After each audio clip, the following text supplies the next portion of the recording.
Hi, I'm Kenny Colbert with the Employers Association. Thanks for joining me for coffee today. Let's talk about employees' paychecks, specifically employees who are leaving the company. Now, this is generally a state law.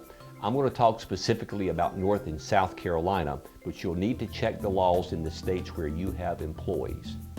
In North and South Carolina, if an employee leaves your company, you owe them all of their final and accrued wages on or before the next payday, which means generally you pay them at the next pay cycle for their wages. You do not have to cut a manual check for them if they leave. Now, in some states, that may not be the case. North and South Carolina also have rules about paying all wages on that payday. And let me explain that. Suppose you have an employee who's leaving the company and they have some company equipment, tools, or supplies, and you ask them to turn that in. They show up to pick up their final paycheck, but they've not turned in the supplies. So in essence, you can't hold that final paycheck for ransom. You can't say, give me my equipment and I will give you your paycheck. You have to pay all wages on the designated pay date.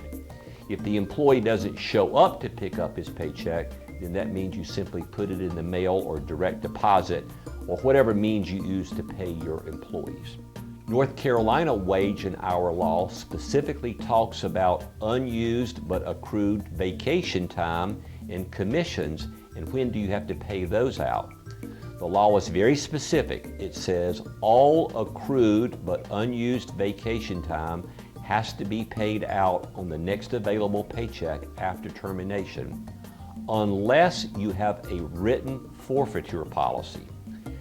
So I can't stress this enough. If you don't intend to pay out accrued but unused vacation time, you have to have a written forfeiture policy that's posted and made available to all of your employees.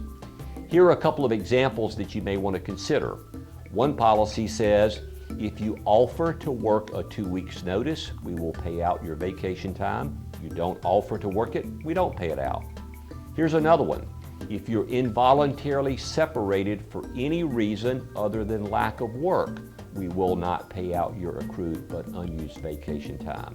So these are some policies for you to at least think about. North Carolina has another specific law about deductions from paychecks. So suppose you have an employee who turns in his notice to leave, or you terminate the employee, and they have some tools, equipment, supplies, etc., and they don't turn those back in. You cannot make a deduction from this employee's paycheck unless he has signed an authorization that specifically states the specific amount of money that they owe to the company.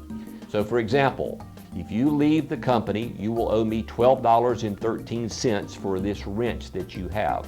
It has to be that specific. Now keep in mind, federal laws will sometimes supersede state laws. So if it is an exempt employee, you cannot make a deduction from the employee's paycheck, even if you have a signed authorization. That's where the federal law preempts the state law. So be very careful with final checks to your employees. There are state laws and federal laws that apply to this. If you have any questions, don't hesitate to call us here at the Employers Association.